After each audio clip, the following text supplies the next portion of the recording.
नमस्कार, स्वाती भोईर या यूट्यूब चॅनलवर तुमचे सगळ्यांचे खूप खूप स्वागत आहे। तर आज आहे नवरात्रीचा दुसरा दिवस म्हणजे देवीचं दुसरं स्वरूप। तर आजचा दुसरा रंग आहे हिरवा आणि देवीचं दुसरं स्वरूप आहे ब्रह्मचारिणी। तर देवीचं हे रूप याबद्दल आपण माहिती जाणून घेणार आहोत आणि या रंगाची माहिती आज आपण या व्हिडिओमध्ये घेणार आहोत। तर माझ्या चॅनलवर नवीन असाल तर नक्की चॅनलला सबस्क्राइब जरूर करा। त्याचबरोबर बेल आयकॉन आहे ती हिट करा, त्यामुळे मी जे नवीन नवीन व्हिडिओ अपलोड करते त्याचे नोटिफिकेशन तुम्हाला सर्वात आधी येईल आणि तुम्ही माझ्या चॅनलचे व्हिडिओ सर्वात आधी पाहू शकता। तर चला व्हिडिओला सुरुवात करूया। शारदीय नवरात्रीचा दुसरा दिवस माता ब्रह्मचरणीला समर्पित आहे। ब्रह्मचरणी माता ही ध्यान, ज्ञान आणि त्याग यांची प्रमुख देवता आहे। या दिवशी ब्रह्मचरणी देवीची पूर्ण विधीपूर्वक पूजा केली जाते।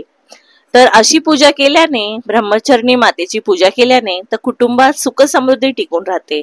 ब्रह्मचरणी देवीची उत्पत्ती ब्रह्मदेवाच्या कमंडलातून झाली असे मानले जाते, म्हणूनच तिला ब्रह्मचरणी असे नाव पडले आहे। जाणून घेऊया माता ब्रह्मचारिणीच्या पूजेची सर्वोत्तम वेळ, पूजा पद्धत, आवडता रंग, फुले आणि आजचा रंग आणि त्याचबरोबर नैवेद्य काय दाखवायचा ही माहिती आपण घेऊया। तर ब्रह्मचरणी देवीचे आवडते फूल म्हणजे पांढरे फूल। ब्रह्मचरणी देवीचे आवडते अन्न फळे, पांढरी मिठाई, गोड मिठाई, खीर। त्याचबरोबर शारदीय नवरात्रीच्या दुसऱ्या दिवशी ब्रह्मचरणी मातेची पूजा केल्याने आपल्याला खूप छान असे त्याचे लाभ मिळतात। त्याचबरोबर विधीपूर्वक देवीची आराधना केल्याने ज्ञान आणि ध्यानासोबत त्यागाची प्राप्ती होते। ब्रह्मचरणी माता साध्या स्वभावाची असून दृष्टांना मार्गदर्शन करते। हवनात धूप, कापूर, लवंगा, सुकामेवा, साखर, मिठाई आणि देशी तूप अर्पण केल्याने ब्रह्मचरणी देवीची पूजा केली जाते। तर ब्रह्मचरणी देवीची पूजा कशी केली जाते याबद्दल पण आपण छोटीशी माहिती ऐकली। त्याचबरोबर आजचा रंग आहे हिरवा। तो शारदीय नवरात्रीच्या दुसऱ्या दिवशीचा जो हिरवा रंग आहे तो दुसरा हिरवा रंग आहे। तर हिरवा रंगाची माहिती आज आपण घेणार आहोत। तर हिरवा रंग हा निसर्गाचे प्रतीक आहे। हिरवा रंग हा प्रगती, शांतता आणि स्थिरतेची भावना निर्माण करतो। तर आजच्या दिवशी हिरवा रंग वापरा आणि देवीकडे शांततेसाठी प्रार्थना करा। हिरवा रंग जीवनातील नवीन सुरुवात देखील दर्शवतो।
नवरात्रीची दुसरी माळ दुर्गादेवीचं द्वितीय स्वरूप म्हणजे ब्रह्मचारिणी देवीला समर्पित आहे.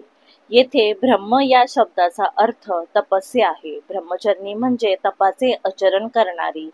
वेदस्व तपोब्रह्म म्हणजे वेद, तत्व आणि ताप हे ब्रह्म शब्दाचे अर्थ आहेत.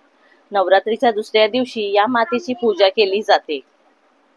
तर हजारो वर्ष अत्यंत कठोर तपश्चर्या केल्यामुळे दुर्गादेवीच्या या स्वरूपाला ब्रह्मचारिणी असे नाव पडले. देवीने कठोर तपश्चर्याने महादेव शिवशंकराला प्रसन्न करून घेतले. ब्रह्मचारिणी देवीच्या शुभ आशीर्वादामुळे तप, जप, ज्ञान, वैराग्य, त्याग, संयम आणि धैर्य प्राप्त होते असं म्हणतात. ब्रह्मचारिणी देवीचे स्वरूप पूर्ण ज्योतिर्मय आणि अत्यंत भव्य असून देवीच्या उजव्या हातात जपमाळ आणि हातामध्ये कमंडळू आहे. मुखमंडल तेजोमय असून हस्तबंध आणि बाजूबंद कमळपुष्पांनी सुशोभित आहे.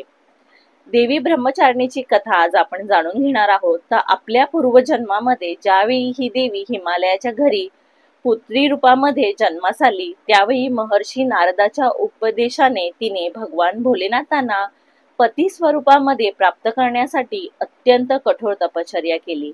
या तपस्येमुळे या देवीला तपश्चरिणी किंवा ब्रह्मचारिणी असे म्हणतात. तिने फळ खाऊन तपश्चर्या केली. उपवास काळात तिला ऊन आणि पावसाचा भयानक त्रास झाला. या तपश्चर्येनंतर अनेक वर्ष केवळ जमिनीवर पडलेली बेलपत्रे खाऊन दिवस काढले. यानंतर सुकलेले बेलपत्र खायचे सोडून दिल्यामुळे तिला अपर्णा हे एक नाव पडले. अनेक वर्ष कठोर तपश्चर्या केल्यामुळे तिचे शरीर क्षीण झाले होते. तिची ही अवस्था पाहून तिची आई मेना खूप दुःखी झाली होती. तिने तिला या कठीण तपस्येपासून मुक्त करण्यासाठी उमा, अग नको ग असं करू अशी हाक दिली. तेव्हापासून देवी ब्रह्मचारिणीला उमा हे नाव पडले. तिची ही तपस्या पाहून त्रिलोकात हाहाकार उडाला. सर्व देवदेवता तिच्या तपस्येची प्रशंसा करू लागले. शेवटी ब्रह्मदेवाने तिला आकाशवाणीद्वारे संबोधित करून सांगितले की हे देवी, आजपर्यंत इतकी कठोर तपश्चर्या कुणी केली नाही. तुझ्या तपस्येची सगळीकडे प्रशंसा होत आहे. तुझी मनोकामना लवकरच पूर्ण होईल. भगवान शंकर तुला पती रूपात प्राप्त होतील. आता तू तपस्या सोडून लवकर घरी जा. लवकर तुझे पती तुला घ्यायला येतील असा वर त्यांनी दिला. ब्रह्मचारिणीने भक्तांना अनंत फळे दिली आहेत. तिची उपासना केल्याने मनुष्याचा तप, त्याग, वैराग्य आणि संयमात वाढ होते. आजच्या काळात तपाचा अर्थ कठोर मेहनत असाही होऊ शकतो. रोजचं जीवन जगताना कठोर मेहनत आणि प्रसंगी संयम खूप महत्वाचा आहे. नवरात्रीच्या दुसऱ्या माळेची पूजा करताना ब्रह्मचारिणीचे सर्व गुण आपल्यात येवो ही तर आदी मायेकडे आपली प्रार्थना. तर हा व्हिडिओ तुम्हाला कसा वाटला नक्की मला कमेंट करून सांगा. आणि माझ्या चॅनलवर जर तुम्ही नवीन असाल तर चॅनलला नक्की सबस्क्राईब करा. भेटूया अशाच एका नवीन व्हिडिओमध्ये. तोपर्यंत सर्वांना बाय बाय.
गावडे माते की जय, दुर्गा माते की जय।